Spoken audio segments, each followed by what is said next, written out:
Alright, let's dive deeper and expand on the ideas presented in Kristin Neff's Self-Compassion, the proven power of being kind to yourself. We'll explore the concepts in a more comprehensive and nuanced way, going beyond the basic overview, the foundation, challenging the myth of self-esteem. Neff's work is, in part, a response to the pervasive focus on self-esteem in Western culture. He argues that self-esteem, which is contingent on external validation and comparisons, is inherently unstable. When we base our worth on being better than others or achieving certain standards, we set ourselves up for disappointment and insecurity. Self-compassion, on the other hand, is unconditional. It's not about feeling superior or special, it's about recognizing your inherent worthiness as a human being, regardless of your successes or failures. This provides a more stable and reliable foundation for emotional well-being. The deeper dive, understanding the three components. Let's revisit the three components of self-compassion, but with more depth.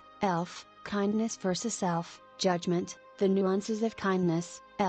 Kindness isn't about being lenient or letting yourself off the hook. It's about acknowledging your pain and responding with understanding and care. Think of it as being a supportive coach rather than a harsh critic. The power of physical comfort. Neff emphasizes the importance of physical gestures of self-kindness, such as placing a hand on your heart or giving yourself a gentle hug. These actions can activate the body's soothing system and reduce feelings of stress. The role of language. Pay attention to the language used when talking to yourself. Replace harsh, judgmental words with gentler, more encouraging phrases. Common humanity versus isolation.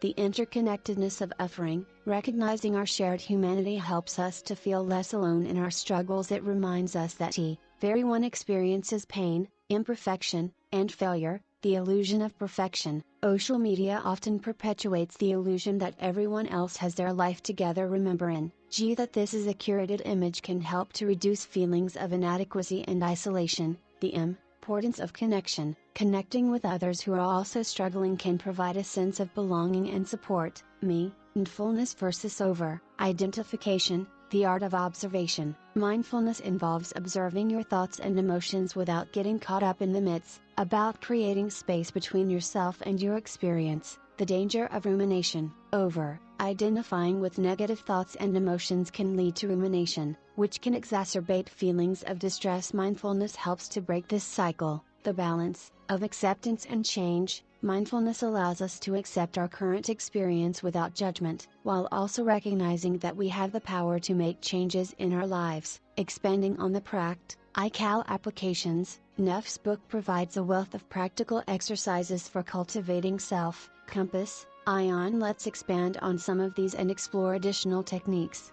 The Compassion break. Expanded sensory awareness. When taking a self-compassion break, pay attention to your physical sensations. Notice the tension in your body, the rhythm of your breath, and any other physical sensations that arise. Emotional labeling. Practice labeling your emotions with accuracy and precision. This can help to increase your awareness of your emotional state. Identifying your needs. Ask yourself what you truly need in the moment. Is it rest, comfort, support, or something else? Compassionate journaling. Exploring your inner critic. Write about your inner critic and its messages. What are its fears and concerns? Writing from a compassionate perspective.